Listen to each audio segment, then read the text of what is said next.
Chinese মসজিদে গেলাম, বিরাট বড় বড় ডাক, ব্যাপার কি? বলে হুজুর তাবারক রান্না হয়, প্রত্যেক জুমাতে খাওয়ায়, প্রায় নামাজের সময় খাওয়ায়, টেবিলের উপরে কলা রাখা। আমি বললাম এত কলা কে? এরা মা নামাজের পরে কলা খাওয়ায়, যারা নামাজ পড়তে আসে তারা নামাজও পড়বে, কলাও খাবে। একসাথে কর না মারহাবা। কি খাবে? আমি নিজের চোখে দেখেছি কলা। তাই বললাম যাক ভালোই হয়েছে, আমরা বাংলাদেশে জিলাপি খাওয়াই, এই জন্য আমরা হয়েছি জিলাপি হুজুর। তাহলে এরা যে কলা খায় এরা কলা হুজুর। কি খারাপ হয়েছে? আমরা জিলাপি খাওয়াই জন্য জিলাপি হুজুর, এরা হয়েছে কলা খায় তাহলে কলা হুজুর। সৌদি আরবে খেজুর খায়, এরা খেজুর হুজুর। খাওয়া দাওয়া চলবে, মেহমানদারি চলবে নি? বেদাতের ফতোয়া ও দেখার টাইম আমাদের, ওগুলি এক পাশে রেখে দেন, এক পাশে খাতার নিচে তুই দেন যে ওদের ওটার দরকার নেই আমাদের। ভৈরববাসী খুব মনোযোগ দিয়ে শুনে যাবেন ভাইজান আমার। আমি মূল আলোচনায় চলে যাই। আব্দুল্লাহ ইবনে মুবারক বিশ্ববিখ্যাত এই ফকিহ, তিনি খাদেমকে বলেন বেটারে গ্রামের সব মানুষদেরকে ডাকো, সবাইকে আমি সমানভাবে সম্পদ বন্টন করব, আর বাড়ি পর্যন্ত যেই পরিমাণে টাকা লাগবে সেই পরিমাণ অর্থ আমাদের জন্য রেখে দাও। বাড়ি ফিরে যেতে যেই পরিমাণ অর্থ লাগবে ওই পরিমাণ অর্থ রেখে দিয়ে বাকি সব তুমি দান করে দাও। হজে যাওয়া লাগবে না, আমার মুসলমানরা না খেয়ে থাকবে, আল্লাহর বান্দারা ক্ষুধার্ত থাকবে, আর আমি কাবা ঘরে যায় দোয়া করব তা হবে না। আজকে হজ আমি এই গ্রামের ভিতরে আদায় করে চলে যাব। একবার জোরে বলা যাবে কি মারহাবা? কঠিন হাসরের ময়দানে আল্লাহ বলবে বান্দা আমি ক্ষুধার্ত ছিলাম, তুমি আমার খাবার দাও নাই। রব্বুল আলামিন বলবে আমাকে খাবার দাও নাই, আমি ক্ষুধার্ত ছিলাম। প্রিয় নবী সহিহ মুসলিমে বলতেছেন, তখন বান্দা বলবে আল্লাহ বলো কি?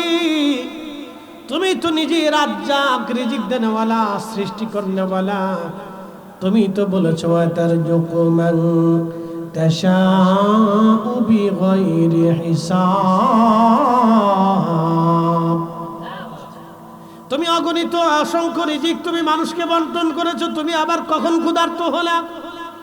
রব্বুল আলামিন বলবে বান্দা তোমার প্রতিবেশী, তোমার আত্মীয়, তোমার দেশবাসী না খেয়েছিল, তুমি তারে খাবার দাও নাই। তুমি যদি সেই দিন তারে খাবার দিতা আমি রব্বের খাবার খাওয়া হয়ে যাইতো। আহা, আল্লাহ বলবে বান্দা আমি অসুস্থ ছিলাম, তুমি আমার সেবা করো নাই। বান্দা বলবে রব্বি বলো কি? তুমি তো নিজেই শাফি, শেফা করনেওয়ালা, তুমি আবার কখন অসুস্থ হলা? আল্লাহ বলবে বান্দা তোমার প্রতিবেশীরা, তোমার আত্মীয় স্বজনরা, তোমার এলাকাবাসী, তোমার দেশবাসী টাকার অভাবে চিকিৎসা হতে পারে নাই, ওষুধ খেতে পারে নাই। সেই দিন যদি তুমি তার চিকিৎসা করাইতা আমি রব্বুল আলামিনের সেবা করা হয়ে যাইতো, চিকিৎসা করা হয়ে যাইতো। বাংলাদেশের সদর হসপিটালে যাবেন, প্রত্যেক জেলা সদর হসপিটালে যায় দেখবেন শুধু নোংরা। এই আসতে কন কেন, ডরাই কন, গন্ধ আসে, গন্ধ আসে, কি আসে? গন্ধ আসে। এখানে সেখানে সব রুগী বসে রয়েছে, পড়ে রয়েছে, পরিষ্কার পরিচ্ছন্ন না। তো পরিষ্কার পরিচ্ছন্নতার জন্য কি সরকার টাকা দেয় না? তো যারা পরিষ্কার পরিচ্ছন্নতা কর্মী আছে ওরা কি করে আঙ্গুল চুষে? ওরা কিছু দেন, বকশিস দেন, খালি বকশিসের দাম। বাংলাদেশে শত শত যতগুলি সদর হসপিটাল আছে, জেলাবাড়ি, প্রত্যেকটা হসপিটালে যা দেখবেন অনেক রোগী টাকার অভাবে চিকিৎসা করতে পারে না, ওষুধ কিনতে পারে না। আমরা আমার দেশের লক্ষ লক্ষ মানুষেরা হজে যায়, উমরায় যায়, একবার হজ করার পরে আবার যায়, আবার যাওয়ার পরে আবার যায়, বারে বারে বারে বারে যায়, বারে বারে বারে বারে যায়। বলবেন হুজুর এই কথা বলার কারণ কি? এই জন্য বলতেছি বাংলাদেশে বহু ধনী আছে, বিরাট বড় ধনী, অনেক টাকার মালিক, তারাও গরিব মানুষের জন্য বরাদ্দ করে না। তাও কি বরাদ্দ করে? রমজান আসার পরে একটা লুঙ্গি দেয়, 150 টাকার লুঙ্গি, মাসখানিক পরার পরে বেটা পেশাব করতে বসে নিস্তে চারাত করে ফেলে গেছে। يا معشر الجن والإنس إن استطعتم أن تنفذوا من أقطار السماوات والأرض فانفذوا لا تنفذون إلا بسلطان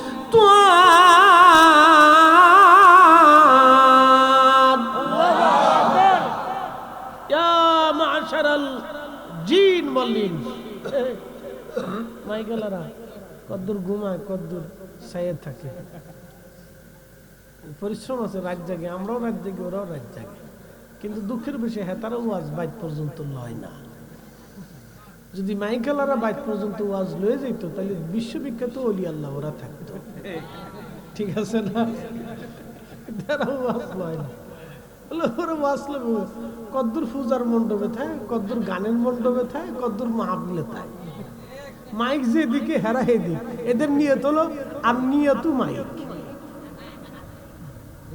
কি কথা ঠিক আছে দেখেন নাওয়াই তো আর মাইক আমি মাইকের লগে নিয়ত করছি মাইক যেদিকে যাইতো আমও ওই দিকে যাইতাম তো হুজাত গেলে ভোজাই যাবো যদি গানে যাই তো গানে যাবো তো মাহফিলে গেলে মাহফিলে যাবো ঠিক আছে এই জন্য বান্দার নিয়ত ঠিক থাকতে হবে যদি নিয়ত আপনি ঠিক রাখেন তাহলে অল্প আমল আপনার জন্য অনেক বড় হবে আর নিয়ত যদি ঠিক না থাকে উহুদ পাহাড় দান করে দিলেও এক পয়সারও নেকি হবে না কথা বলেন ঠিক না বেঠিক নিয়ত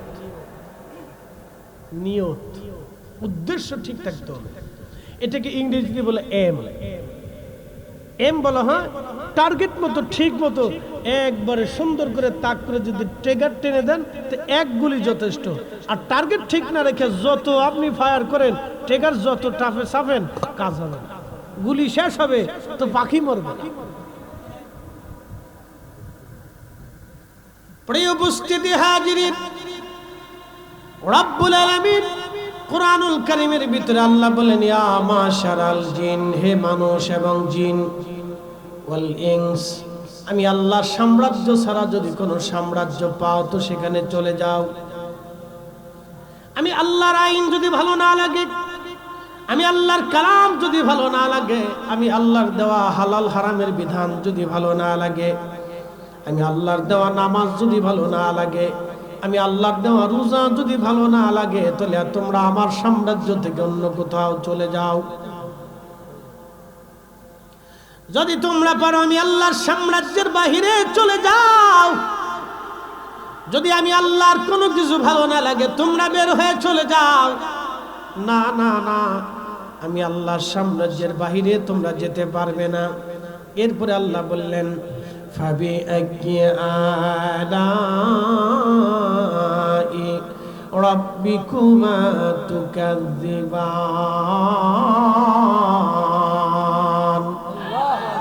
হে মানুষ আর জিন দুই জাতিকে আল্লাহ উদ্দেশ্য করছে মানুষ আর জিন জিন এবং মানুষ দুইটা জাতিকে আল্লাহ উদ্দেশ্য করেছে হে মানুষ এবং জিন তোমরা বলো তো আমি আল্লাহর কোন কোন নিয়ামতকে তোমরা অস্বীকার করবা তোমরা বলো আমি আল্লাহর কোন কোন নিয়ামত স্বীকার করবা আল্লাহর কোন নিয়ামত স্বীকার করার কোনো সুযোগ নাই আপনি ঘুমিয়ে আছেন ঘুমের মধ্যে আপনি লক্ষ্য করতেছেন আকাশ থেকে বৃষ্টি ঝপ ঝপ ঝপ ঝপ করে পড়ে আপনি যখন বিমানে উঠবেন ৩৫,০০০ ফুট উপর দিয়ে যখন আকাশে বিমানটা চলতে থাকে আমরা অনেক সময় বিমান থেকে দেখি বিমানের নিচে মেঘ উড়ে যায় বিমানের নিচে মেঘ উড়ে যায় ৩৫,০০০ ফিট উপর দিয়ে একটা বিমান চলতে থাকে ৩৬,০০০ ফিট এই বিমানের নিচে মেঘমালা উঠতে থাকে মেঘের উপরে বিমান চলতে থাকে মেঘগুলি বিমানের নিচে থাকে আমরা দেখি মেঘগুলি উড়ে উড়ে যাচ্ছে আচ্ছা বলেন তো এই মেঘগুলি উড়ায় নেয় বাংলাদেশ সরকারের আবহাওয়া অধিদপ্তর না আমার আল্লাহ আর্থিং করতেছে শর্ট করে খেয়াল করে আমার রব মেঘমালা উড়ায় না সব জায়গায় আল্লাহ বৃষ্টি দেয় না সব জায়গায় আল্লাহ বৃষ্টি দেয় না সব জায়গা দেয় না সাহারা মরুভূমিতে বৃষ্টি হয় না, সাহারা মরুভূমিতে বৃষ্টি হয় না, সৌদি আরবের মরুভূমিতে বৃষ্টি হয় না, ইরাকের মরুভূমিতে বৃষ্টি হয় না। কিন্তু আবার দেখবেন বাংলাদেশে বৃষ্টি নামতেছে। বাংলাদেশে যখন বৃষ্টি হয় তখন ভারতে বৃষ্টি হয় না, ভারতে যখন বৃষ্টি হয় তখন ভাইজান আমেরিকায় বৃষ্টি হয় না, আমেরিকায় যখন ঠান্ডা পড়ে তখনও বাংলাদেশে ঠান্ডা হয় না। সারা পৃথিবীর ইউরোপ আমেরিকা পাথরে পাহাড়ে বরফে জমে গেল, কিন্তু মালদ্বীপ মালয়েশিয়াতে কোনো শীত নাই, কোনো ঠান্ডা নাই, একই রকম আবহাওয়া, একই রকম বাতাস প্রবাহিত হতে থাকে, মাঝে মধ্যে গুড়ি গুড়ি বৃষ্টি নামে। আল্লাহর কত বড় কারিশমা, আপনি আশ্চর্য হবেন যে সারা দুনিয়া ইউরোপ আমেরিকা ঠান্ডায় বরফ জমিয়ে -ডিগ্রির নিচে ঠান্ডা চলে আসলো, ওই জায়গায় এত পরিমাণে ঠান্ডা। আবার একই পৃথিবীর সূর্যের নিচে, আসমানের নিচে মালদ্বীপ মালয়েশিয়াতে কোনো শীত নেই, নির্মল বাতাস, নরমাল আবহাওয়া। এখন যেরকম আবহাওয়া দেখেন এরকম আবহাওয়া সারা বছরই একই ঋতু। বাংলাদেশে আবার একই পৃথিবীর ছাদের নিচে এই বাংলাদেশে 6টা ঋতু। একটু পার হয়ে যদি চীনে চলে যান তো দেখবেন ওখানে আর 6 ঋতু নেই।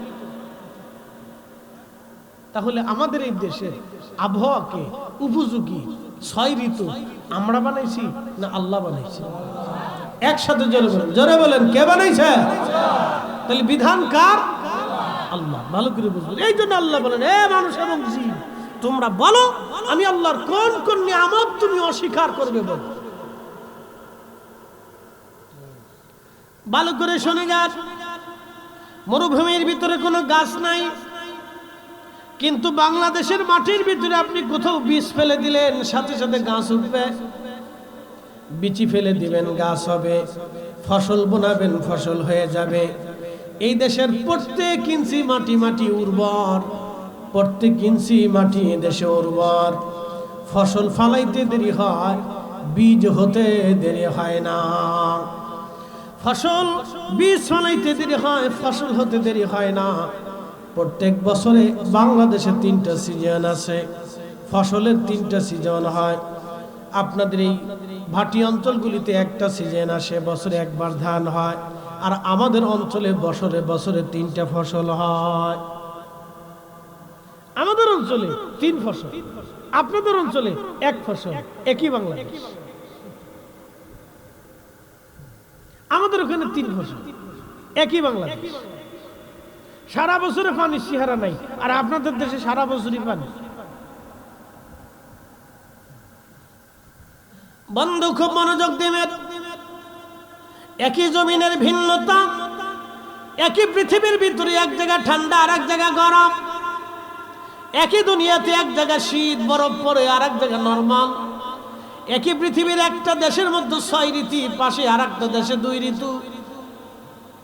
6 ঋতু পার্শ্ববর্তী দেশে 2 ঋতু। একই পৃথিবী, একই চাঁদ, একই জমিন, একই আসমান, একই সূর্য। বাংলাদেশে যখন ঠান্ডা পড়লো, একই পৃথিবীর সূর্যের নিচে আর এক জায়গায় গরম পড়ে। একসাথে বলবেন আল্লাহু আকবার। না না হয় না, আরো জোরে বলেন। মক্কাতে গরম, তায়েফে ঠান্ডা। একসাথে বলবেন আল্লাহু আকবার। কোথায় গরম? মক্কায় গরম, তায়েফে ঠান্ডা। শুধু তাই না, বাংলাদেশে যখন গরম আপনি দার্জিলিং চলে যান তখন ঠান্ডা। প্রচন্ড গরমে বসন্তকালে আমি মাহফিল করতে গেলাম ভারতে। ভারতের শিলিগুড়িতে মাহফিল করার পরে আমি বললাম আমি দার্জিলিং যাব। তো ভারতের শিলিগুড়ির একজন ড্রাইভার আমাকে দার্জিলিং নিয়ে চলে গেল, শুধু আমি এবং ড্রাইভার। ভারতের এক সরকারি গাড়িতে জিপের মধ্যে করে আমাকে নিয়ে গেল, দার্জিলিং চলে গেলাম। আল্লাহু আকবার। দার্জিলিং এর আপনি যদি পাহাড়ের রাস্তা দেখেন, যাদের হাড় দুর্বল, স্টক করে ফেলবে, এত ভয়ঙ্কর রাস্তা। ওই রাস্তায় সব ড্রাইভার গাড়ি চালাইতে পারে না। ওই রাস্তায় যে সমস্ত ড্রাইভাররা গাড়ি চালায় ওরা পৃথিবীর শ্রেষ্ঠ ড্রাইভার। হ্যাঁ, এমন পাহাড়ের কোনা যদি কোনো রকম একবার পড়ে যায় তো ওই গাড়ি অন্তত 30 কিলোমিটার নিচে পড়বে। শিলিগুড়ি থেকে 70 কিলোমিটার পর্যন্ত হচ্ছে দার্জিলিং। আমি গেছি। দার্জিলিং যাওয়ার আগে আরেকটা শহর আছে, সেটার নাম ঘুম বলে। ঘুম শহর। এই ঘুম হচ্ছে দার্জিলিং থেকে আরো উঁচু। এই ঘুমে কখনো সূর্য দেখা যায় না সহসা, শুধু মেঘ উড়ে আসে। মেঘ উড়ে, ঠান্ডা সবসময় থাকে। নিচে যখন প্রচন্ড গরম, তখন আমি জ্যাকেট নিয়ে গেছি দার্জিলিং ঘুরতে। ওইখানে যাওয়ার পরে প্রচন্ড ঠান্ডা। ঠিক একই রকম মালয়েশিয়াতে গেন্তিং হাইল্যান্ড, ভূমি থেকে অনেক উপরে, ভূমি থেকে অনেক উপরে 6000 ফিট উপরে গেন্তিং হাইল্যান্ড মালয়েশিয়া। একেবারে সর্বোচ্চ গেন্তিং হাইল্যান্ডের উপরে গেছি। মালয়েশিয়া যখন নাতিশীতোষ্ণ, শীত নাই গরম নাই, গেন্তিং হাইল্যান্ডে তখন প্রচন্ড শীত, আমার জ্যাকেটও কাজ হয় না, এত ঠান্ডা। একসাথে বলবেন আল্লাহু আকবার। না না হয় না, জোরে বলেন, জোরে জোরে। মালিক কে? একসাথে বলেন কে? আমি গেন্তিং হাইল্যান্ডে যাই, দেখি পাহাড়ের এক কোণাতে সুন্দর একটা হ্রদ আছে। পাহাড়ি অঞ্চলগুলিতে বলে হ্রদ, পাহাড়ের উপরে পানি। 6000 ফিট উপরে পাহাড়ের ভিতরে পানি, হ্রদের ভিতরে। আমি একটা ভিডিও করছি, দেখলাম। তখন চিন্তা করলাম যে পাহাড়ের উপরে কেন পানি? পাহাড়ের উপরে কেন আল্লাহ পানি দিলেন?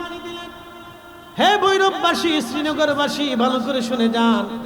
পাহাড়ে আল্লাহ পানি দিলেন এই জন্য, যদি পানি না থাকে তাহলে পাহাড়ের মানুষ বসবাস করবে, পাহাড়ি প্রাণীরা থাকবে, ওরা পানি না খেয়ে মারা যাবে।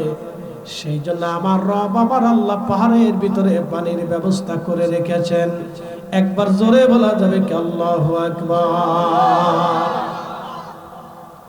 মরুভূমির দেশ সৌদি আরবে যদি যান, মরুভূমির দেশ সৌদি আরবে যদি যান, আপনি যাওয়ার পরে দেখবেন আপনি বিভিন্ন জায়গা কুয়া আছে। এই কুয়ার ভিতর থেকে পানি আসে। মরুভূমির ভিতরেও কুয়া আছে, এই মরুভূমির কুয়ার ভিতর থেকে পানি আসে। আমি গেলাম মালয়েশিয়া। মালয়েশিয়া একটা জায়গার নাম হচ্ছে মালাক্কা। মালাক্কায় একটা স্থান ছিল পাহাড়ি এলাকা, এখানে আল্লাহর কয়েকজন বুজুর্গ বান্দার মাজার আছে। ওইখানে গেলাম, ওইখানে একটা কুয়া আছে, কুয়ার পাশে একটা মসজিদ আছে। এই কুয়ার বয়স 600 বছর। 600 বছর আগে কুয়া বানানো হয়েছিল পাহাড়ের ভিতরে। সেই পাথরি পাহাড়ের নিদর্শন এখনো আছে, কুয়ার ভিতর থেকে পানি আসে। 600 বছরে কুয়া বন্ধ হয় নাই। আমি গেলাম মালদ্বীপে। মালদ্বীপে আল্লাহর ওলি ইব্রাহিম ইস্কান্দারি রাহিমাহুল্লাহর মাজার জিয়ারত করতে গেলাম। ওনার মাজারের পাশে একটা কুয়া আছে, অন্তত কয়েকশো হাত দূরেই হলো সাগর। এই সাগরের পাশে একটা কুয়া। সাগরের পানি লুনা, কিন্তু কুয়ার পানি মিষ্টি। হ্যাঁ, যেমনি করতেছেন মনে হয় যে আপনারা মিষ্টি বানাইতে পারবেন। একসাথে জোরে বলেন আল্লাহু আকবার। সাগর কাছে, কুয়ার পানি মিষ্টি। সাগর কাছে, বেশি দূরে না, হয়তো 5 মিনিট লাগবে হাইটে যাইতে। ওইখান থেকে সাগরে হাইটে যাইতে 5 মিনিট লাগবে। সাগর কাছে, কিন্তু কুয়া সাগরের পাশে, কুয়ার পানি মিষ্টি। একসাথে বলবেন আল্লাহু আকবার। না, জোরে বলেন, জোরে জোরে। নিয়ামত কার? শুকরিয়া হবে কার?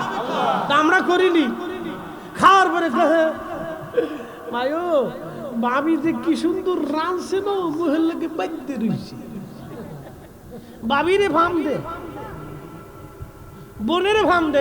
বোনেরে, বইনে তুই যে কি সুন্দর রাঁধছত না, একদিন কি যে মুহের লাগে বাঁধতে রয়েছে।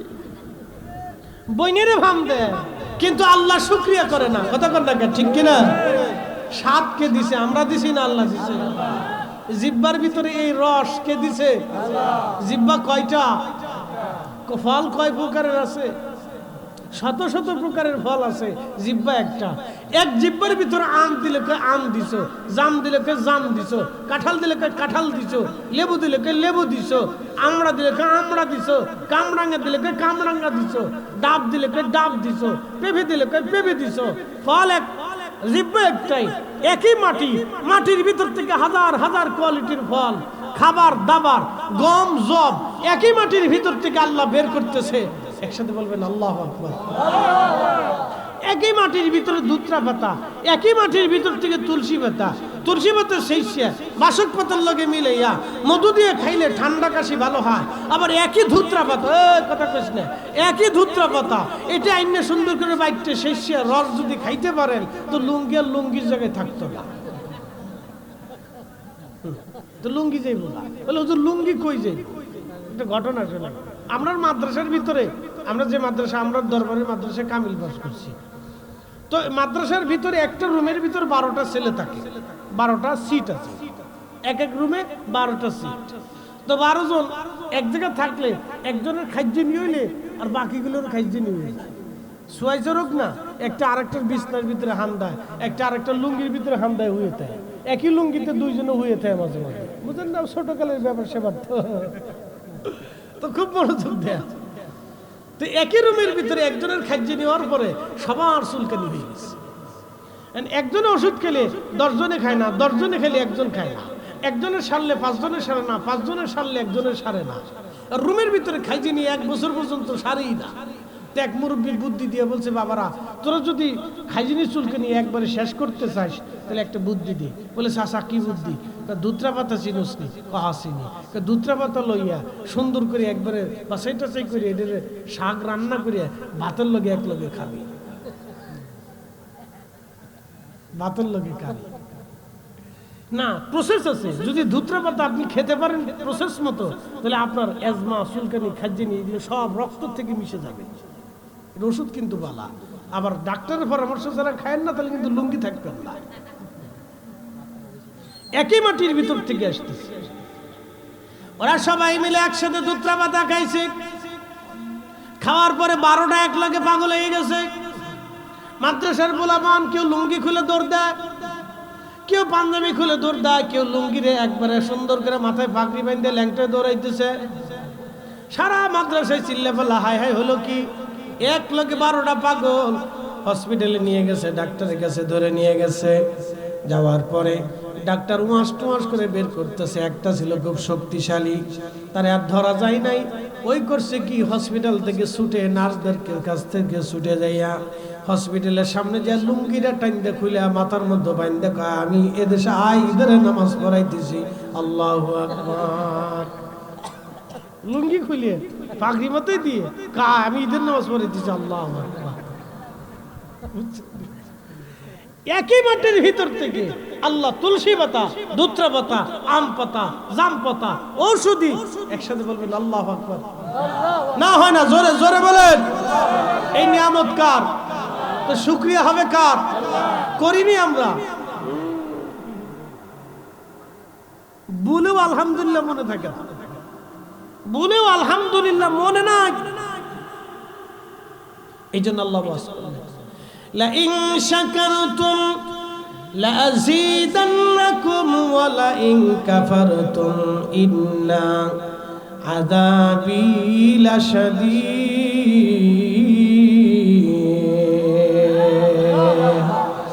কখনো তোমাকে যদি ভুলি, কখনো তোমাকে যদি ভুলি, হেদায়েতের আলো জেনে নিয় কাছে তুলি। কখনো তোমাকে যদি ভুলি, হেদায়েতের আলো জেনে নিয় কাছে তুলি। ঠাই দিও প্রিয়তম অগমহিয়ান, তুমি রহমান, তুমি মেহেরবান। অন্ধ গাহে না শুধু তোমারি গুণগান, বুঝে বুঝে না তবু শান। তুমি রহমান, তুমি মেহেরবান। এ ভৈরববাসী মনোযোগ দিয়ে শুনে যাবেন। আমার রব কুরআনুল কারীমের ভিতরে বলেন, লাইন শাকারতুম, আমার শুকর আদায় করো, লাযীদান্নাকুম, তোমার নিয়ামত বেড়ে যাবে। ওয়া লাইন কাফারতুম, যদি নাফরমানি করো, যদি বেঈমানি করো, যদি অকৃতজ্ঞ হও, ইন্না আযাবি লাশাদীদ, নিশ্চয় আমি আল্লাহর শক্ত ধরা, শক্ত শাস্তি। মুসলমান মনোযোগ দিবেন। আমাদের বাড়ি কুকুর আছে, কি আছে? কুকুর আছে। কুকুরের মধ্যে 3টা গুণ আছে। 1 নাম্বার গুণ খায় কম, 2 নাম্বার গুণ ঘুমায় কম, 3 নাম্বার গুণ প্রভু ভক্ত। ওকে মারবেন, ওকে পিটাবেন, কুত্তা আবার আপনার কাছে ফিরে আসবে। প্রভু ভক্ত 1 নম্বরে খায় কম, 2 নম্বরে ঘুমায় কম। খাবার সামান্য দিবেন, বাড়ি পাহারা দিতে থাকবে, কুকুর আপনার দরজা ছাড়বে না। এটা কুত্তার একটা গুণ আল্লাহ দিয়ে রেখেছেন। ও বেঈমানি করে না, কিন্তু মানব জাতি দুনিয়াতে মানুষের সাথে বেঈমানি করে। কথা বলেন ঠিক কিনা? কুকুর বেঈমানি করে না, কিন্তু মানুষ বেঈমানি করে। কুত্তা বেঈমানি করে না, কিন্তু মানুষ বেঈমানি করে। মানুষ বড় অকৃতজ্ঞ, মানুষ বড় নাফরমান, মানুষ বড় বেঈমান, মানুষ অকৃতজ্ঞ হয়। মানুষ বেঈমানি করে, মানুষ নাফরমানি করে, মানুষ বেঈমানি করে। আল্লাহর নবী বলেন, আমার উম্মত কিয়ামত দুনিয়াতে আসবে, কিয়ামত হবে, আকাশ ভেঙে যাবে, দুনিয়া ভেঙে যাবে, সাগর উদ্দোলিত হবে। ওয়া ইদাল কুবুর বুশিরাত, কবর উদ্দোলিত হবে। আল্লাহ বলেন, ইজাস সামাউ ফাতারাত, আসমান ভেঙে ভেঙে পড়তে থাকবে। ওয়া ইদাল কাওয়াকিবু তাসারাত, নক্ষত্রগুলি ভেঙে ভেঙে পড়তে থাকবে। ওয়া ইদাল বিহারু ফুজ্জিরাত, সাগর উদ্দোলিত হয়ে যাবে, সাগর জমিনের উপরে আছাড় মারবে। ভালো করে শুনে যান, সাগরের মহাসাগরের ভিতরে একটা ছোট্ট দ্বীপের নাম হলো মালদ্বীপ। 1200 ছোট ছোট দ্বীপ নিয়ে গঠিত একটা দ্বীপ। বাংলাদেশের 2টা একটা গ্রামের সমান একটা দ্বীপ, 3টে 4টে গ্রামের সমান একটা দ্বীপ, একটা ইউনিয়নের সমান একটা দ্বীপ। এইরকম 1200 দ্বীপ দিয়ে একটা ছোট্ট দেশ গঠন করা, দেশের নাম হলো মালদ্বীপ। সাগর থেকে মাত্র 3 হাত উঁচুতে জমিন। শত শত বছরে, হাজার হাজার বছরে জমিনটা মাটির সাথে ডুবে গেল না, সাগরে হারিয়ে গেল না। শত শত বছর ধরে এই জমিনে মানুষের বসবাস। আজ থেকে 400 বছর আগে মালদ্বীপে ইসলাম আসলো। নবীজির তিরোধানের 1000 বছর পরে ইসলাম আসলো মালদ্বীপে। 400 বছর আগে একদিনই এক সময়ে মালদ্বীপের সমস্ত মানুষেরা কালেমা পড়ল। কোরআন তেলাওয়াতের মাধ্যম দিয়া একজন বুজুর্গের হাত ধরে মুসলমানরা কালেমা পড়েছিলেন।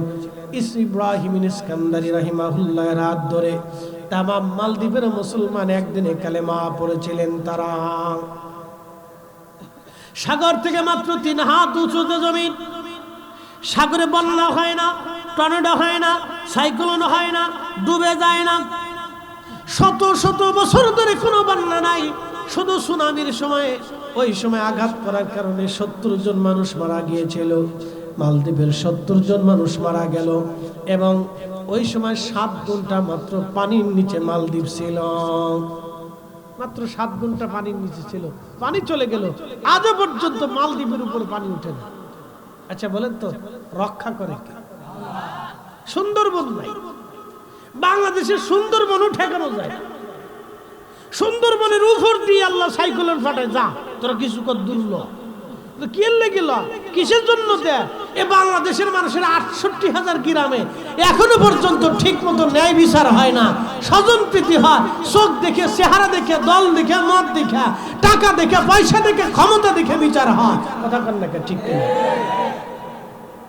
এই জন্য আল্লাহ মাঝে মধ্যে বাতাস দেয়, কত পেঁপের ভিতরে ইঞ্জেকশন দেয়, পেঁপের ভিতরে। পেঁপে ফাঁকা, ঘা বাঙালি। আমের ভিতরে ফরমালিন মারতেছে, গাছে ফরমালিন দেয়, গাছে ফরমালিন। ঢাকা শহরে মাঝে মধ্যে দুধ খাই, চিন্তা করি দুধ খাই না বুড়ি গঙ্গার পানি খাই, আল্লাহ জানে। 2 নম্বর বললেও ভুল হবে, 3 নম্বর চলে গেছে। বিরিয়ানির ভিতরে রং দেয়, রং। বিরিয়ানির ভিতরে রং দেয়, কোন রং জানেননি? যে রং কাপড়ের সাথে ব্যবহার করে সেই রং। এই রং যদি মানবের শরীরের পেটের ভিতরে যায় তাহলে কিডনি নষ্ট হবে, লিভার নষ্ট হয়ে যাবে, রক্তে ক্যান্সার আসবে, তারপরে লাঞ্চ নষ্ট হয়ে যাবে, পেটের ভিতরে পীড়া হবে, এই পীড়া সহজে সারবে না, পেটের সমস্যা হয়ে যাবে। ভাইজান নানান রোগ মানুষের ধরে, হার্ট ছিদ্র হয়ে যায়, প্রেশার বাড়ে, রক্তের কোলেস্ট্রল বেড়ে যায়, নানান ধরনের রোগ আসে, মাথা ব্যথা হয়, অন্ধত্ব বাড়ে, কানে কম শোনে, ব্রেনের সমস্যা দেয়। রোগী আর রোগী, বাংলাদেশের প্রত্যেক বাজারের মোড়ে মোড়ে ফার্মি বিরিয়ানি রাঁধছি, খান, খাবেন, বলে কারণ কি? জোরে খান। কুত্তার গোশত গোশত, শুয়োরের গোশত গোশত, খাসির গোশত গোশত, তো খাসিও তো গোশত, খাসিতেও বিরিয়ানি হয়, শুয়োরের গোশত দিয়েও বিরিয়ানি হয়, তো শুয়োর হারাম, খাসি হালাল, বলে কারণ কি? শুয়োর আল্লাহ হারাম করছে, খাসি আল্লাহ হারাম করে নাই। কথা কন না কেন, ঠিক কিনা? তো খাসির গোশত দিয়ে বিরিয়ানি রান্না করলে আপনি মজা দিয়ে বিসমিল্লাহ বলে খাচ্ছেন, কিন্তু শুয়োরের গোশত আপনি ফাঁকি মাথায় দিয়া, জুব্বা গায়ে দিয়া, এরপরে বিসমিল্লাহ করিয়া, ওযু করিয়া, গোসল করে যদি খান, তাও হারাম। কথা কন না কেন, ঠিক কিনা? তো শুয়োরের গোশত দিয়ে যারা ইফতার করলো তাদের রোজা হলো না, তাহলে সুদের টাকার, ঘুষের টাকা, অন্যের টাকা মেরে দিয়া, এই 120 টাকার ইনজেকশন 1200 টাকা বিক্রি করে যারা ওই টাকা দিয়ে খাসির গোশত করে দিয়া বিরিয়ানি রান্না করে খায়, ওদের রোজা, নামাজ, জিকির, ফিকির, হজ কিচ্ছু আদায় হয় না। কথা করে ভয় পেয়েছেন নি আপনি? ডরাইতেছেন না? ফতোয়া তো আমি দিছি, আপনারা তো দেন নাই, আপনারা খালি বলছেন ঠিক। বলে ঠিক কটা, এটাও সাক্ষ্য। কিয়ামতের ময়দানে আল্লাহ বলবেন যে হুজুর ওয়াজ করছিল ফরিদি সাহেব, আমরা ঠিক কইয়া তোমার পক্ষে সাক্ষ্য দিয়েছিলাম, আল্লাহ মাফ করে দাও।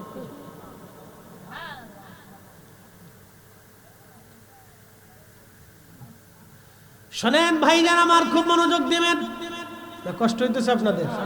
এইগুলি ওয়াজ, এইগুলি ওয়াজ, এইগুলি শিখে যেতে হবে। বাপ আপনাদেরকে আরেকটু বুঝাই, আরেকটু বুঝাই। তো চিন্তা করলেন ফরিদি হুজুরের ওয়াজ খুব মজার ওয়াজ, বালা, তো আজকের নামাজ ছাড়তাম না, বাদ চলে গেলেন, যাই সুন্দর করে আমার মতো একটা ফাঁকদি বললেন, মাশাআল্লাহ খুব ঢকের ফাঁকদি, এরপরে সুন্দর করে একটা জুব্বা গায়ে দিলেন, দামি একটা জায় নামাজ দিয়ে আতরটা তুল লাগাইয়া সুন্দর করে নামাজে দাঁড়াইলেন, তাহাজ্জুদ পড়লেন, ফজর পড়লেন, ওযু নাই, বলেন নামাজ হইতো? একসাথে বলেন হইব? ওযু ছাড়া যেমন নামাজ হয় না, হালাল খাবার ছাড়া ইবাদত কবুল হয় না, হালাল টাকা ছাড়া হজ হয় না। কথা কন না কেন? গত বছরের আগের বছর হজে যাব, তো যে গ্রুপের সাথে আমি হজে যাব, ওই গ্রুপের যিনি প্রধান মুআল্লিম সাহেবের কাছে এক ভদ্রলোক আছে, সরকারি চাকরি করে 4-5টা বাড়ি ঢাকার শহরে, তো একটা বাড়ির মূল্য আছে 20 কোটি টাকা, 5টা যদি বাড়ি থাকে তাহলে মূল্য হলো 100 কোটি টাকা। তো চাকরি করে, সরকারি চাকরি, মাসে বেতন 50,000 টাকা, বাকি টাকা কি জিবরাইল আলাইহিস সালাম দিয়ে গেছে? এই ঠিক কোন কাজ জোরে বলেন, বাকি টাকা কি জিবরাইল আলাইহিস সালাম দিয়ে গেছে নাকি? বলেন তো টাকা কই পাইল? মেড ইন ঘুষ, কি কথা কন নাকি, ঠিক কিনা? মেড ইন কি ঘুষ। তো হজ করতে আইছে, 21 লাখ টাকার প্যাকেজ আছে, যত টাকা দিবেন মিনার প্রান্তরে আপনার ভালো সুন্দর তাবু থাকবে, ভিআইপি থাকবে, এসি মেসি ভালো আছে, বিছনা টিছনা খুব বালা, চমৎকার করে থাকতে পারবেন। যত টাকা, মক্কায় হোটেল তত বালা, খাওয়ানো তত মজার মজার খাও। মাঝে মধ্যে চিন্তা করি, এরা কি হজে আইছে না পিকনিক করতে চাল্লাই চাল? কি কথা কর না কেন? আর যদি কোনো সময় খাওয়ান কম হয়েছে, তাহলে মুআল্লিমের গোষ্ঠী উদ্ধার করে দিয়ে দিস না। হাজি হাজি হাজি, এখনকার হজ আর আগেরও হজ, বাবা আগেও হজ করছে আর এখনো হজ করে, রাত দিন তো আকাশ পাতাল ডিফারেন্স। আরাফাত থেকে হাজি যদি হাইটে মুজদালিফা হইয়া, মিনা হইয়া, জমারতে শয়তানে পাথর মেরে যদি হেরেমে হাইটে আসতেই না পারলো, তা হাজি কি হজ করলো? কি কথা কর না কেন? তাহলে হাজি কি হজ করলো? অনেকে দেখান না, গাড়িতে চলে আসে, তোমার আমি হজ করতেছি, ইস শয়তান হাসে, কয় তুমি না আমার পাথর মারতে এসো, লেগরে লেগরে পাথর মারবা আমার। শয়তানে হাসে আর কয় তুমি না পাথর মারতে এসো, তুমি লেগরে লেগরে আডর পাথর মারবা আমার। কিতা পাথর মারবা তুমি আমার? তোমার উল্টে আমার পাথর মারার দরকার, তুই তো আমার সাথে বড় শয়তান, তোর টাকার ভিতরে বেজাল, তুই ঘুষ খাইছো। কি কথা কর না কেন? শয়তানে চিন্তা করে, দেখছো তুমি ঘুষ করে আমার পাথর মারে। শয়তানে চিন্তা করে আর হাসে দাঁড়ায় দাঁড়ায়, দেখছো তুই ঘুষ করে আমার পাথর মারে। ও হলো আমার যদি বড় শয়তান, সুদ করে আমার পাথর মারে, হলো আমার যদি বড় শয়তান।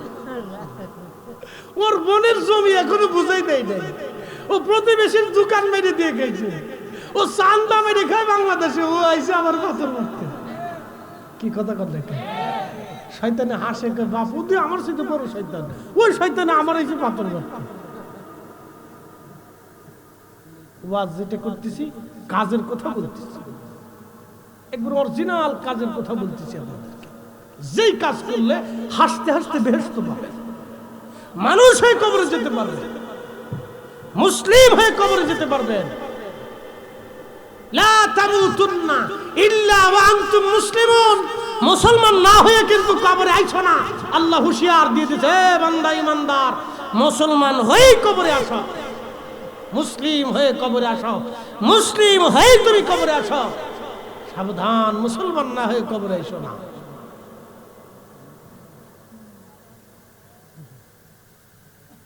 আল্লাহ হুঁশিয়ার করে দিয়েছে, মুসলমান হয়ে কবরে আসো।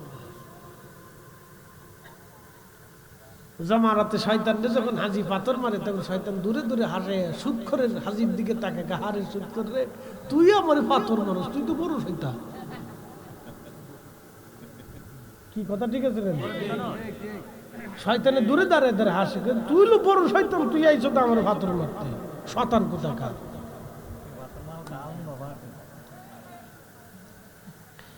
মুসলমান খুব মনোযোগ দিবেন, কষ্ট হচ্ছে আপনাদের বাবাজি, বুঝে যাবেন। আমরাও হাস করি, আগের দিনও হাস। বিশ্ববিখ্যাত আল্লাহর ওলি আব্দুল্লাহ ইবনে মুবারক রাহমাতুল্লাহ আলাইহি, তিনি এই উম্মতের শ্রেষ্ঠ ফকিদের মধ্যে অন্যতম শ্রেষ্ঠ ফকি। হযরতে ইমামুল আজমের ছাত্র, একসাথে বলবেন আল্লাহু আকবার। আব্দুল্লাহ ইবনে মুবারক রাহমাতুল্লাহ আলাইহি অনেক বড় বিশ্ববিখ্যাত আলেম, কিন্তু তিনি প্রথম জমানায় আলেম ছিলেন না। প্রথম জমানায় তিনি মদপায়ী ছিলেন, প্রথম জমানায় মদপায়ী, কিন্তু আল্লাহ তো তাকে আলেম হিসেবে কবুল করছে। তার মা অত্যন্ত পরহেজগার লোক ছিলেন, তার বাবা হযরত মুবারক রাহমাতুল্লাহ আলাইহি অনেক বড় বুজুর্গ ছিলেন। মা বাবা রাতের আধারে দোয়া করে, আল্লাহ আমার একটা মাত্র সন্তান আব্দুল্লাহ, আল্লাহ তার এই দুনিয়ার সবচেয়ে বড় আলেম বানায় দাও। আমার শফিক ভাই যেমন ছেলেকে আলেম বানানোর জন্য উদগ্রীব, আমার মা আমাকে আলেম বানানোর জন্য উদগ্রীব ছিলেন, পাগল পারা ছিলেন। আব্বা ছোট কালে মারা যাওয়ার পরে ওসিয়ত করছিলেন, আমার এই ছোট্ট ছেলেটাকে তুমি আলেম বানাবা, যে কোনো মূল্যে আমার পীরের বাড়ির মাদ্রাসায় তাকে দিবা এবং সেখান থেকে তারা আলেম বানাবা। আমার বাবার ওসিয়ত ভিত্তিক অনুযায়ী আমার মা আমাকে আমাদের দরবারের মাদ্রাসায় ভর্তি করিয়েছিলেন। সেখান থেকে আমার মায়ের ইচ্ছা ছিল আমাকে আলেম বানানো। মা বারে বারে দোয়া করতেন। আমার সেনাবাহিনীর অফিসার পদে চাকরি, চিঠি আসলো, মা বলল না, তোমার বাবার ওসিয়ত ছিল তুমি মাদ্রাসায় পড়বা, আলেম হবা। আমার জীবনের স্বপ্ন তুমি আলেম হবা। আমি ক্যাডেট করার পরে আমাকে চিঠি পাঠাইলো সেনাবাহিনী থেকে, তোমায় অফিসার পদে চাকরি হয়ে যেতে, চলে আসো। পরে আমি রেডি, কমপ্লিট। পরে শেষে মা বললো না, তা হবে না, তোমার বাবার ওসিয়ত তোমাকে আলেম হতে হবে। তাহলে এখন যদি মা পাঠাই দিতেন, তাহলে আমি এখন মিনিমাম না হলে মেজর থাকতাম, একবারে সর্বনিম্ন হলেও মেজর থাকতাম, বিরাট পাওয়ার থাকতো। খুব মনোযোগ দিবেন হাজিরিন। মা আমাকে মাদ্রাসায় পাঠিয়ে দিলেন, আলেম হলাম। বানায়া বানাই এই পর্যন্ত আপনাদের সামনে দাঁড়া করাই দিলে, এটাও মায়ের দোয়া। বাবার নেক নিয়ত ছিল, ইচ্ছা ছিল আমার এই ছেলেটাকে আলেম বানানো হবে। আলেম হয়ে গেলাম। হযরত আব্দুল্লাহ ইবনে মুবারকের আব্বা আম্মা সবসময় দোয়া করে, আল্লাহ আমার তো সম্পদের কোনো অভাব নাই, এই তুরস্কের জমিনে আমি একজন জমিদার, আল্লাহ আমার সন্তানটাকে তুমি আলেম বানাও। ছেলেটা প্রথম পর্যায়ে মদপায়ী হয়ে গেল। সে সারিন্দা বাজায়া বাজায়া গান গাইতো, আমাদের দেশের যুবকদের মতো হয়ে গেল। কিছু যুবক দেখবেন পয়সা করে হইলে হাফ প্যান্ট পরে রাস্তা দিয়ে হাঁটে, হাফ প্যান্ট পরে রাস্তা দিয়ে বামাতে সিগারেট দেন, ভাবতেছে আমার বিরাট বড় মানুষ সেলুট দিতেছে, আমি নেতাজি খেতাব বসে। এই শুনে যান, আব্দুল্লাহ ইবনে মুবারক তুরস্কের ওই জমিনের জমিদার সন্তান ছিলেন। বর্তমান বাংলাদেশেও এত সম্পদের অধিকারী কোনো বেটা নাই। হাজার হাজার বিলিয়ন ট্রিলিয়ন কোটি টাকার সম্পদ ছিল তাদের। একদিন সারিন্দা বাজাচ্ছেন, মার দোয়া কবুল হয়ে গেল। সারিন্দা বাজানোর সময় সারিন্দার ভিতর থেকে আওয়াজ আসলো, আব্দুল্লাহ তোমাকে এই জন্য সৃষ্টি করা হয় নাই। একসাথে বলবেন আল্লাহু আকবার। সারিন্দা ছেড়ে দিয়ে বললেন, আশ্চর্য, হুশ ফিরে আসলো, সব ছেড়ে দিলেন, মাছ ছাড়লেন, নেশা ছাড়লেন, সারিন্দা ছাড়লেন, দুনিয়ার শ্রেষ্ঠ আলেমের দরজায় দিয়া এত বড় আলেম হলেন আব্দুল্লাহ ইবনে মুবারক। পৃথিবীর এমন কোন ফিকহের কিতাব নাই যে কিতাবে ওনার নাম লেখা না আছে। একসাথে বলবেন আল্লাহু আকবার। কি শাফি, কি মালিকি, কি হাম্বলি, কি হানাফি, চার মাযহাবের ফিকহের কিতাবে আব্দুল্লাহ ইবনে মুবারক রাহিমাহুল্লাহর নাম সন্নাত করে লেখা। এই জন্য দোয়া লাগে, কফালু লাগে, দোয়া লাগে, কফাল লাগে। ভালো করে শুনে যাবেন, আব্দুল্লাহ ইবনে মুবারক রাহিমাহুল্লাহ প্রত্যেক বছর তুরস্ক থেকে হজের উদ্দেশ্যে আসতেন। তুরস্কে বাড়ি ছিল, সিরিয়া হয়ে মদিনাতে আসবেন, মক্কায় আসবেন হজ করার জন্য রওনা হলেন তিনি।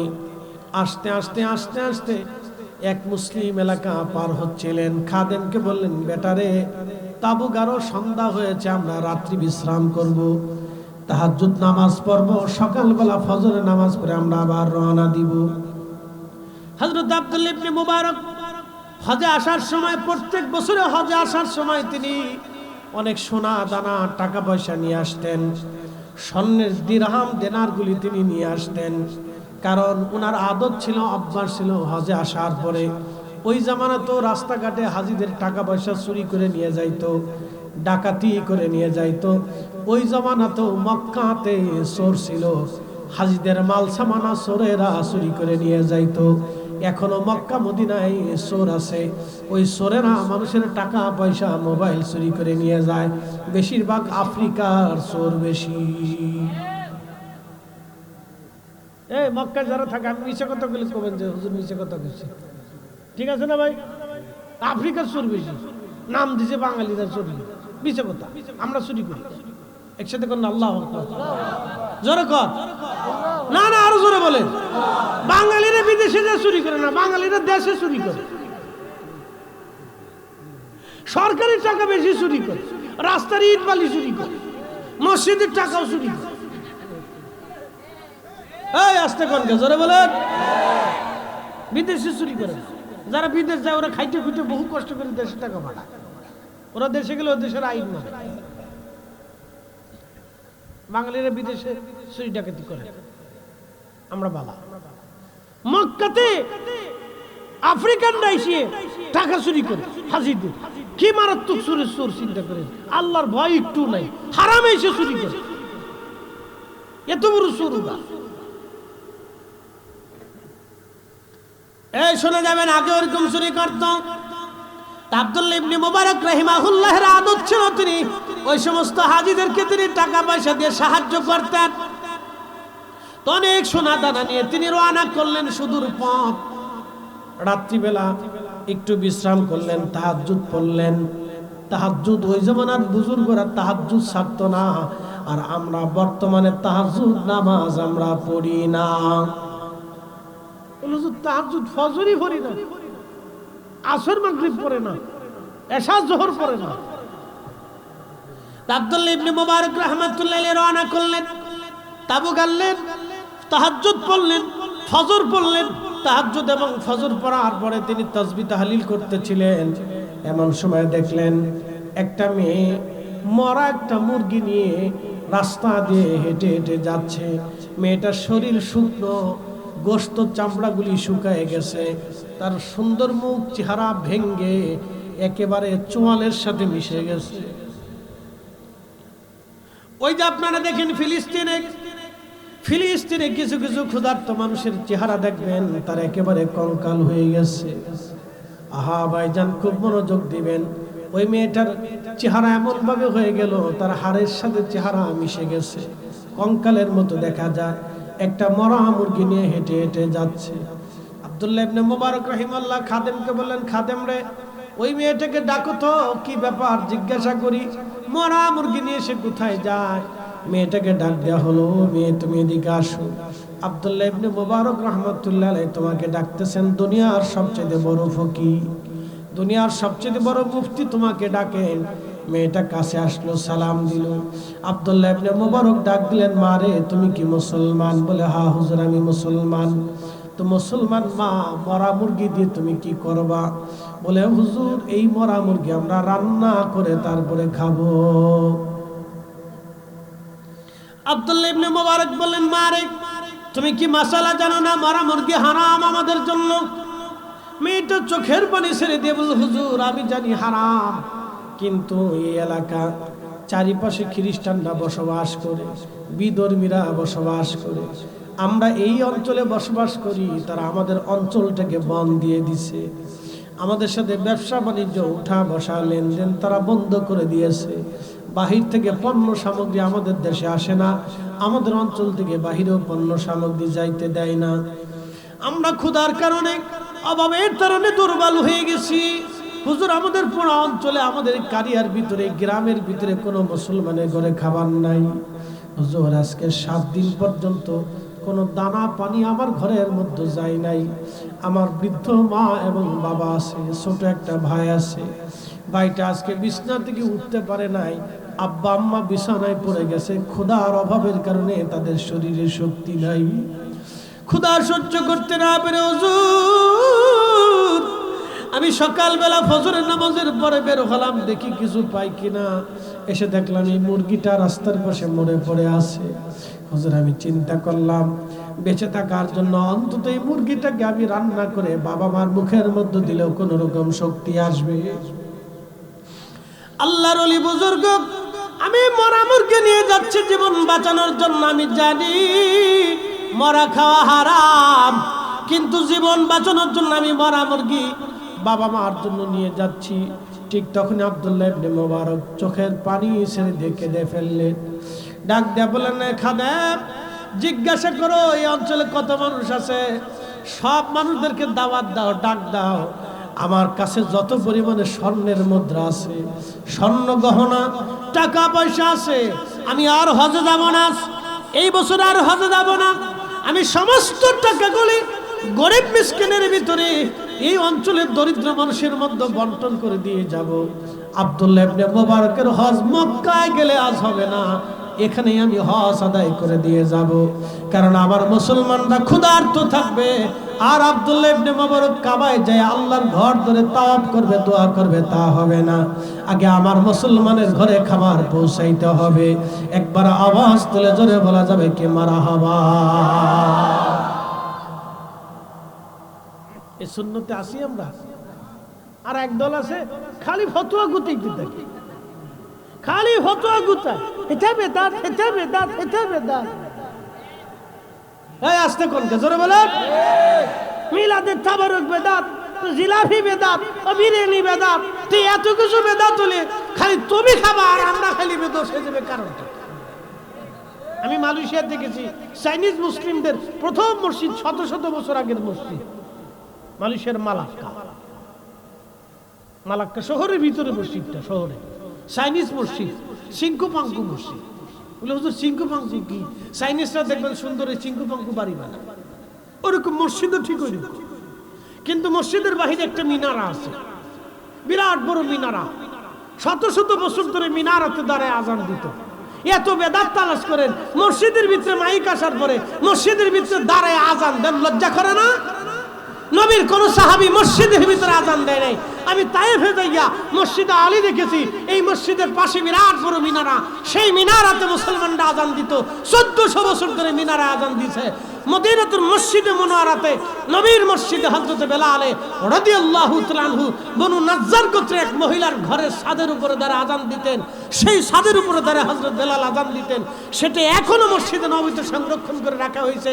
নবীর মসজিদের মুয়াজ্জিন এখনো সেই টিলার উপরে সেই ছাদের উপরে দাঁড়িয়ে আযান দেয়। একসাথে বলবেন আল্লাহু আকবার। মালদ্বীপের সেই 400 বছর আগের মসজিদ এখনো আছে। ইব্রাহিম ইস্কান্দারি যে মসজিদ নির্মাণ করেছিলেন সেই মসজিদের মিনারে এখনো আছে। ওই মিনারে দাঁড়িয়ে মুসলমানরা আযান দিত। আপনাদের কি ইতিহাস থেকে দেখা থেকে জানাইলাম। এখন আমরা মাইক পেয়ে সুবিধা পেয়ে মসজিদের ভিতরে হান দিচ্ছি। এই বেদাত তালাশ করে পান না। খালি নবীর মিলাদ দুরুদ আর খাওন খাওয়াইলে তখন বেদাতের তক্কা আসে। আমরা এই সমস্ত আজেরে ফতোয়া মানি না। কথা বলেন না কেন? ঠিক না বেঠে? দুর্বল মারছেন নি আমরা? ক্ষুধা লাগছে কেবল রাত 1:30 বাজে। আর একটু চলুক না, কথা কেন না? চলতো নি 1 ঘন্টা হয়েছে। একসাথে বলেন আল্লাহু আকবার। না, জবান ছেড়ে দেখুন আল্লাহু আকবার। আমি জানি ভৈরবের মানুষের যত রাত হয় তত এশক বাড়ে। 11 সন্ধ্যার সময় খুঁজে পাওয়া যায়, বাদাসাতেও থাকে না। যেমন আস্তে আস্তে যায়। বাড়িতে খাওয়া দাওয়া করি একবার হারিকেন ধরে, তারপর আস্তে আস্তে আসে। এক এক এলাকার এক এক সিস্টেম। আবার আমাদের এলাকায় রাত 11টার পর আর মুসল্লি পাবেন না, সব বুজুর্গ মুসল্লি। এত রাত্রে আসবেন দরকার নাই, যাই কে। এক এক এলাকায় সিস্টেম। জামালপুরে যাবেন, এরাও এরকম রাত্রিবেলা হারিকেন ধরে পান টান খাইতে খাইতে এরপর আস্তে আস্তে আহে যাই। এক এক এলাকার এক এক সিস্টেম হয়। তা আপনাদের এলাকায় এক সিস্টেম, আবার আরেকটু দূরে গেলে আর এক সিস্টেম। এইরকমই আর কি, এলাকা ভিত্তিক সিস্টেম। আবার সিলেটে চলে গেলে জোহরের নামাজের পরে দেখবেন লোক বসে নিচ্ছে। জোহরের পরে ওয়াজ শুনে, মাগরিবের পরে শুনে, এশার পরে শুনে, বাদ জোহর মাহফিল একসাথে। আবার জোরে বলেন আল্লাহু আকবার। তাহলে ঘরে ঘরে মিলাদ চলবে না? ভয়ে ভয়ে বলেন না, জোরে বলেন চলবে। কোরআন খতম চলবে, দোয়া চলবে, খাওন দাওন চলতো নি, তাবারক চলবো নি। ওই চাইনিজ মসজিদে গেছি, যাই দেখি বিরাট বড় বড় ডেক। আমি বললাম কি ব্যাপার, আটটুসির মতো এত বড় বড় ডেক কে? আমরা বাংলাদেশের সুন্নি দরবারগুলিতে বড় বড় ডেক আছে, খাওন দাওন আছে, কথা কর না গাছে নেই। বাগদাদে হুজুর গাউসে পাকের দরবারে এখনো খাওন দাওন আছে। সাইয়েদুনা ইব্রাহিম আলাইহিস সালামের সেই মেহমানখানা এখনো ফিলিস্তিনিরা চালু রাখছে। খালি যত বেদাতের ফতোয়া বাংলাদেশে খালি গুতাগুতি।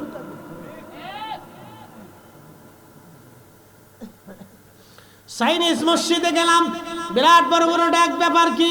বলে হুজুর তাবারক রান্না হয়, প্রত্যেক জুমাতে খাওয়ায়, প্রায় নামাজের সময় খাওয়ায়, টেবিলের উপরে কলা রাখা। আমি বললাম এত কলা কে? কয়েরা মা নামাজের পরে কলা খাওয়ায়, যারা নামাজ পড়তে আসে তারা নামাজও পড়বে, কলাও খাবে। একসাথে কর না মারহাবা। কি খাবে? আমি নিজের চোখে দেখেছি কলা। তাই বললাম যাক ভালোই হয়েছে, আমরা বাংলাদেশে জিলাপি খাওয়াই, এই জন্য আমরা হয়েছি জিলাপি হুজুর। তাহলে এরা যে কলা খায় এরা কলা হুজুর। কি খারাপ হয়েছে? আমরা জিলাপি খাওয়াই এই জন্য জিলাপি হুজুর, এরা হয়েছে কলা খায় তাহলে কলা হুজুর। সৌদি আরবে খেজুর খায়, এরা খেজুর হুজুর। খাওয়া দাওয়া চলবে, মেহমানদারি চলবে নি। বেদাতের ফতোয়া ও দেখার টাইম আমাদের। ওগুলি এক পাশে রেখে দেন, এক পাশে খাতার নিচে টুয়ে দেন, যে হয়ে যেত ওটার দরকার নেই আমাদের। ভৈরববাসী খুব মনোযোগ দিয়ে শুনে যাবেন ভাইজান আমার। আমি মূল আলোচনায় চলে যাই। আব্দুল্লাহ ইবনে মুবারক বিশ্ববিখ্যাত এই ফকিহ, তিনি খাদেমকে বলেন বেটারে গ্রামের সব মানুষদেরকে ডাকো, সবাইকে আমি সমানভাবে সম্পদ বন্টন করব, আর বাড়ি পর্যন্ত যেই পরিমাণে টাকা লাগবে সেই পরিমাণ অর্থ আমাদের জন্য রেখে দাও। বাড়ি ফিরে যেতে যেই পরিমাণ অর্থ লাগবে এই পরিমাণ অর্থ রেখে দিয়ে বাকি সব তুমি দান করে দাও। হজে যাওয়া লাগবে না, আমার মুসলমানরা না খেয়ে থাকবে, আল্লাহর বান্দারা ক্ষুধার্ত থাকবে, আর আমি কাবা ঘরে যায় দোয়া করবো তা হবে না। আজকে হজ আমি এই গ্রামের ভিতরে আদায় করে চলে যাব। একবার জোরে বলা যাবে কি মারহাবা।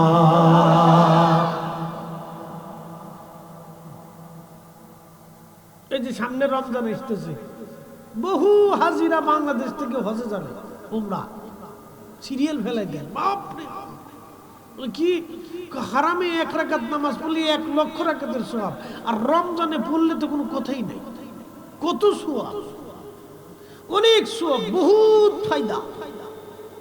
এই বহুত ফায়দার জন্য বহু হাজি রমজানে হারাম শরীফে যাইয়া 1.5, 2, 3, 4, 5 লক্ষ টাকা খরচ করে, কিন্তু বাড়ির পাশে ক্ষুধার্ত মানুষের ইফতার খাওয়ার জন্য মুড়ি সাবাইয়া কদ্দুর আখের গুড় দিয়ে শরবত বানায় মুড়ি সাবাই ইফতার করে, পাতলা খিচুড়ি নরম ঢেল ঢেলে খিচুড়ি রান্না করে ইফতার করে।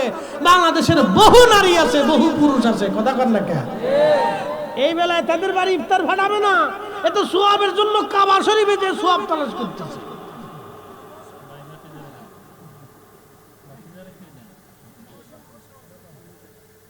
চিন্তা করেন না, বহুত নেকি। কয়দিন আগে দিনাজপুরের ভাগাড়ের ভিতরে মানুষ ময়লা আবর্জনা ফেলে, এই আবর্জনার ভিতরে একজন মানুষ ক্ষুধার্ত হইয়া মরে পড়ে গেছে। এটা পাগল। ও কিয়ামতের ময়দানে আল্লাহর আদালতে দাঁড়ায় বলবে, হে রব, আমি এমন একটা দেশে বাস করতাম, 18 কোটি মানুষের কাছে আমার খাবার জুটে নেই আল্লাহ, আমি ক্ষুধার্ত হয়ে হয়ে মারা গেছি আল্লাহ, না খেয়ে খেয়ে মারা গেছি আল্লাহ, 18 কোটি মানুষের কাছে আমার খাবার জুটে না, আমি এর ফয়সালা চাই, বিচার চাই। কি জবাব দেবো সেই দিন? মাঝে মধ্যে চিন্তা করি আর আফসোস করি, ছবিটা দেখার পরে এত কষ্ট লাগে, মানে এত আফসোস লাগে যে 18 কোটি মানুষের কাছে সে খাবার পায় নাই, তো কি দেশে বাস করি আমরা?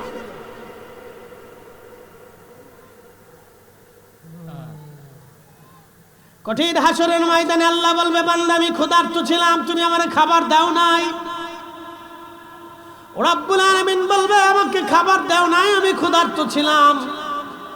প্রিয় নবী সহিহ মুসলিমে বলতেছেন, তখন বান্দা বলবে, আল্লাহ বলো কি? তুমি তো নিজে রাজ্জাক, রিজিক দেনেওয়ালা, সৃষ্টি করনেওয়ালা, তুমি তো বলেছো তারজুকু মান তাশাউ বিগাইরি হিসাব, তুমি অগণিত অসংখ্য রিজিক তুমি মানুষকে বন্টন করেছো, তুমি আবার কখন ক্ষুধার্ত হলে? রব্বুল আলামিন বলবে, বান্দা তোমার প্রতিবেশী, তোমার আত্মীয়, তোমার দেশবাসী না খেয়েছিল, তুমি তারে খাবার দাও নাই। তুমি যদি সেই দিন তারে খাবার দিতা, আমি রব্বের খাবার খাওয়া হয়ে যাইতো। আহা, আল্লাহ বলবে, বান্দা আমি অসুস্থ ছিলাম, তুমি আমার সেবা করো নাই। বান্দা বলবে, রব্বি বলো কি? তুমি তো নিজেই শাফি, সেবা করনেওয়ালা, তুমি আবার কখন অসুস্থ হলা?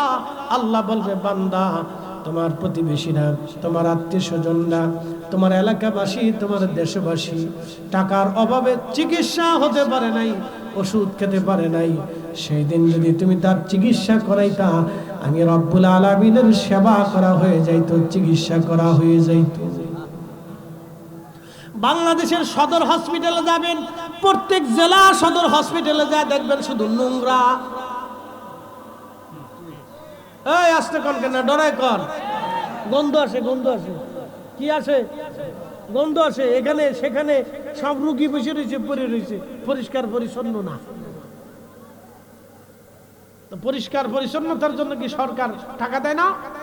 তো যারা পরিষ্কার পরিচ্ছন্নতা কর্মী আছে ওরা কি করে আঙ্গুল চুষে? ওরা কিছু দেন, বকশিস দেন, খালি বকশিসের দাম। বাংলাদেশে শত শত যতগুলি সদর হসপিটাল আছে, জেলাবাড়ি, প্রত্যেকটা হসপিটালে যা দেখবেন অনেক রোগী টাকার অভাবে চিকিৎসা করতে পারে না, ওষুধ কিনতে পারে না। আমরা আমার দেশের লক্ষ লক্ষ মানুষেরা হজে যায়, উমরায় যায়, একবার হজ করার পরে আবার যায়, আবার যাওয়ার পরে আবার যায়, বারে বারে বারে বারে যায়, বারে বারে বারে বারে যায়। বলবেন হুজুর এই কথা বলার কারণ কি?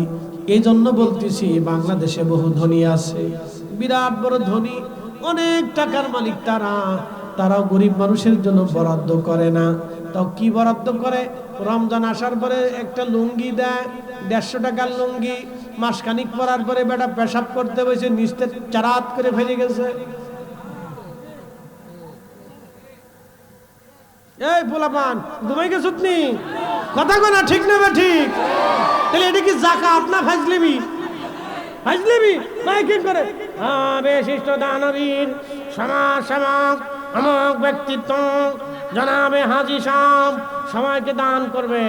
সবাই নিতে গেছে 150 টাকা মেডিকেলের কাপড় 200 টাকার কাপড়। এ সমস্ত ফাজলিমি করার কোনো অর্থ আছে? শয়তানের দূরে দূরে হাসে, দাঁড়ায় দাঁড়ায় হাসে, বাপ আমি এরকম সিটারি করি, আমি এরকম সিটারি করিনি, এরা যদ্দূর সিটারি করে। যাকাত দিলে দেওয়ার মতো দিতে হবে, কথা কন না ঠিক কিনা?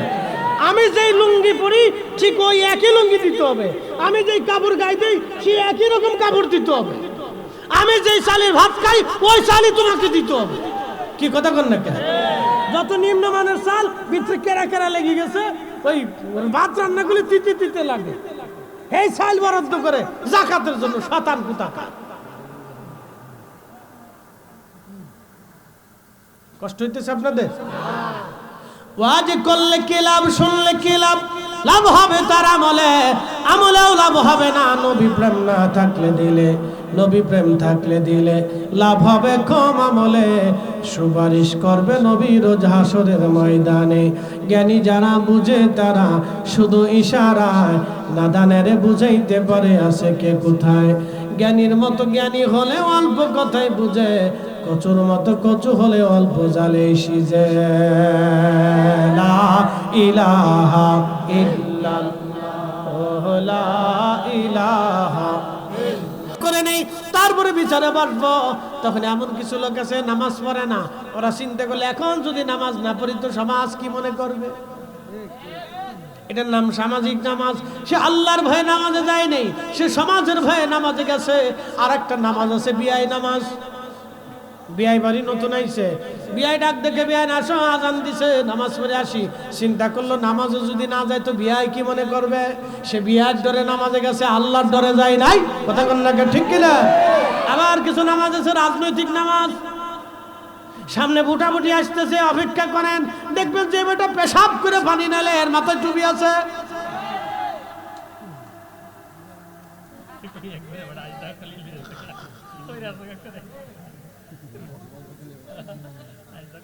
এটা নাম রাজনৈতিক নামাজ। আল্লাহ বলেন ফাওয়াইলুল লিল মুসাল্লিন আল্লাযীনা হুম আন সালাতিহিম সাহুন।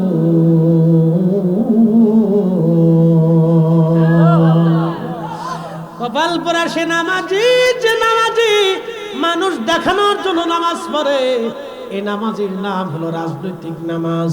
আর একটা নামাজ আছে বতরিয়া নামাজ।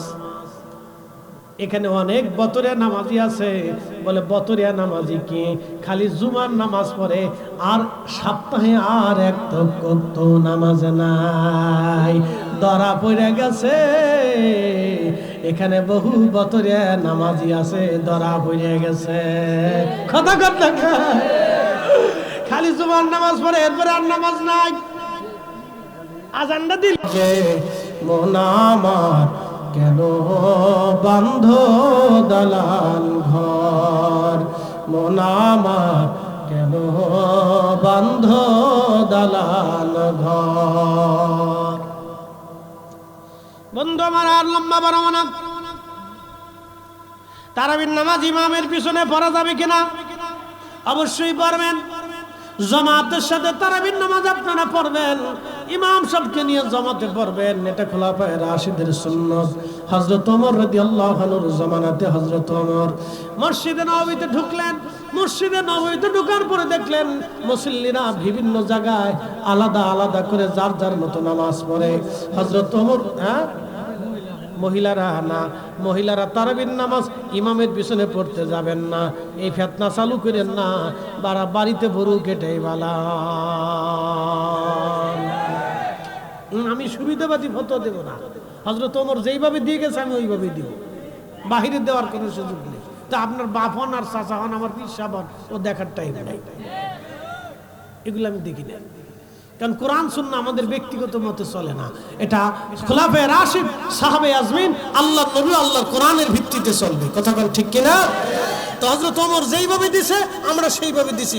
তারাবির নামাজেও না, ঈদের নামাজেও না, জুমার নামাজেও না, পাঁচ ওয়াক্ত নামাজেও না, মহিলারা জামাতে আসবে না। হযরত ওমর ওই জমানার সমস্ত সাহাবায়ে কেরামের ইজমা ভিত্তিক সিদ্ধান্ত হইছে, সমস্ত সাহাবীরা রায় দিছে হ্যাঁ ফিতনার জমানা আসতেছে। নবী বলতেছেন খায়রুল কুরুনি, আমার জমানা উত্তম, খায়রুল কুরুনি সুম্মাল্লাযীনা ইয়ালুনাহুম সুম্মাল্লাযীনা ইয়ালুনাহুম, আমার জমানা উত্তম, আমার পরে সাহাবী তাবিদের জমানা উত্তম, তারপরে তাবিদের জমানা উত্তম, তারপরে ফিতনার জমানা, তারপরে হযরত ওমর সাহাবীদের জমানাতে সব সাহাবীদের উপস্থিতিতে মসজিদে নববীতে হযরত উসমান, হযরত আলী, তালহা, জুবাইর, আব্দুর রহমান ইবনে আউফ, সাদ বিন আবি ওয়াক্কাস, আবু উবাইদা ইবনে জাররাহ, হযরত আয়েশা, হযরত আম্মাজান সাউদা, আম্মাজান উম্মে হাবিবা, আম্মাজান সালমা, দামি দামি ভাই ওষুধ দেন, বলে কি সার্জেল মেরে দেন, ফুসকা ফুসকা। নারীরা ঘরে বের হবে না, ফুসকার দোকানে যাবে না, যেখানে সেখানে যত্রতত্র হাঁটবে না, আল্লাহ হারাম করে দিয়েছে। আল্লাহ আমাদেরকে মানার তৌফিক দান করুন, সকলে বলেন আমিন। বাইরে যারা আছেন সবাই ভিতরে আসেন, একসাথে আওয়াজ দিয়ে বলেন তো আল্লাহু আকবার। নারে হাত উঁচা করে বলেন নারে তাকবীর, নারে রিসালাত, আহলে সুন্নাত ওয়াল জামাত। নবী ওলি যেখানে, নবী ওলি যেখানে, নারে তাকবীর। হিসাব সহজ, আসেন জবান খুলে দেন, একটু জিকির